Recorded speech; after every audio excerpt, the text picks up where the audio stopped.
High everyone, welcome to my channel. আশা করছি তোমরা সবাই খুব ভালো আছো। আমার চ্যানেলে তোমাদের সবাইকে জানাই স্বাগত আর অনেক অনেক ভালোবাসা। আজকে তোমাদের আমার এই ব্লগের মাধ্যমে শেয়ার করব আমার একমাত্র ননদিনী তনুশ্রীর বিয়ের সুন্দর সুন্দর কিছু রিচুয়াল আর খুবই স্পেশাল কিছু মুহূর্ত। আশা করছি তোমাদের পুরো ব্লগটা খুবই ভালো লাগবে। ভালো লাগলে অবশ্যই একটা লাইক করো আর কমেন্ট করে জানিও তোমাদের কেমন লাগলো আজকের ব্লগটা। আর যদি ভালো লাগে তাহলে তোমাদের পরিবারের সাথে তোমাদের বন্ধুদের সাথে পারলে ব্লগটা শেয়ার করে দিও, যাতে সবার কাছে ব্লগটা পৌঁছে যায়। যারা এখনও চ্যানেলটা সাবস্ক্রাইব করোনি বা প্রথমবার আমার চ্যানেলে এসেছো, আজকে প্রথমবার ব্লগটা দেখছো, যদি তোমাদের ভালো লাগে তাহলে প্লিজ চ্যানেলটা সাবস্ক্রাইব করে পাশে থেকো।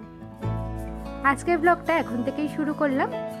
তোমাদের সাথে এই ব্লগে শেয়ার করব তনুশ্রীর বিয়ের আগে ধান কোটা আর তার সাথে গঙ্গা নিমন্ত্রণের মুহূর্তগুলো। আশা করছি তোমাদের পুরো ব্লগটা খুব ভালো লাগবে। দেখতেই পাচ্ছ এখানে অনেকে মিলেই ধান কুটছে। এখানে ছিল তনুশ্রীর মা, তনুশ্রীর 3 মাসি, সাথে ছিল মামি, কাকি, আরও অনেকে। সবাই মিলেই এখানে দেখো কত মজা করছিল, আর আমিও ছিলাম। তবে এখানে তো সবাই বিবাহিতরাই ছিল যারা এই রিচুয়ালটা করছিল, আর আমি আর তনুশ্রী মিলে এখানে কিন্তু ভিডিওগুলো করে রাখছিলাম, যাতে এই মুহূর্তগুলো সারা জীবনের মতো ক্যামেরা বন্দি করে রাখতে পারি। বিয়ের রিচুয়ালগুলো দেখতে যেমন ভালো লাগে তেমন কিন্তু করতেও বেশ ভালো লাগে। মাসি, মামি, কাকি এখানে সবাই মিলে যখন ধান কুটছিল তখন কিন্তু কনের বাবার থেকে মাসিরা মজা করে টাকাও দাবি করেছিল, আর কনের বাবা সেটা খুশি মনেই সবাইকে দিয়েছিল। এই মুহূর্তগুলো খুবই স্পেশাল ছিল, এত আনন্দ হচ্ছিল তোমাদেরকে কি বলবো। দেখতেই পাচ্ছ এখানে ধান কোটার ফাঁকে কনের বাবা এখানে কিন্তু ধান যারা যারা করছিল তাদেরকে টাকা দিয়েছে, আর সেটা দেখে সবাই অবাকও হয়েছে, কারণ কনের বাবা খুশি মনে এক কথায় সবাইকে সেটা দিয়েছে। আর দেখতে পাচ্ছ এই যে টুক করে কনেকেও দেখে নিলে। এখন ধান কোটা চলছে। তনুশ্রীর বিয়েতে কিন্তু খুবই মজা করেছি। বিয়ের তত্ত্ব সাজানো থেকে শুরু করে বিয়ের অষ্টমঙ্গলা পর্যন্ত সমস্ত রিচুয়ালেই আমি ছিলাম। এতটা ইনভলভ হয়ে সমস্ত রিচুয়ালে পার্টিসিপেট আমি মনে হয় প্রথম কোনো বিয়েতে করলাম। একমাত্র ননদিনী বলে কথা, কোনো রিচুয়াল যদি মিস করতাম সত্যি সেটা আমারই খুব খারাপ লাগতো। সবাই মিলে এখন ধান কোটা চলছে। ধান কোটার পর তোমাদের সাথে শেয়ার করব গঙ্গা নিমন্ত্রণের মুহূর্তগুলো। আশা করছি তোমাদের ভিডিওটা দেখতে খুবই ভালো লাগছে।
ধান কোটা হয়ে যাওয়ার পর দেখতেই পাচ্ছ কনের মা এখন যারা যারা ধান কুটেছে সবাইকে একটা করে পান, সাথে মিষ্টি আর একটা করে বাতাসা দিচ্ছে।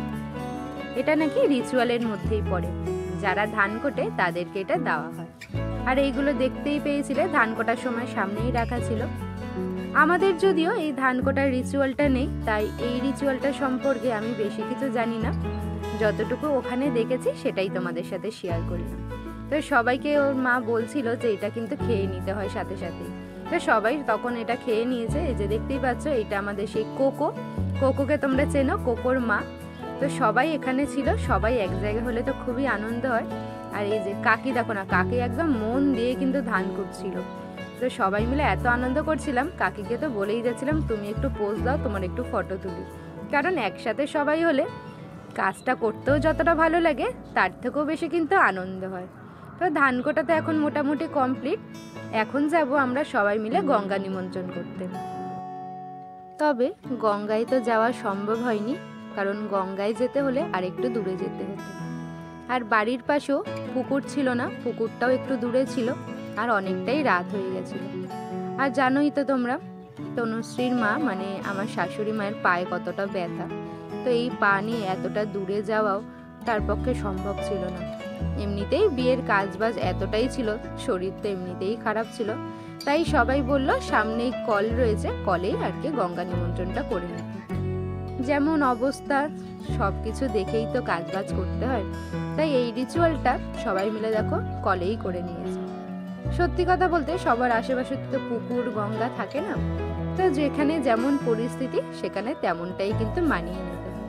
তো দেখতেই পাচ্ছ একদম বাড়ির পাশে কলটা ছিল, তো সেই কলেই এখন মা গঙ্গাকে নিমন্ত্রণ করা হচ্ছে।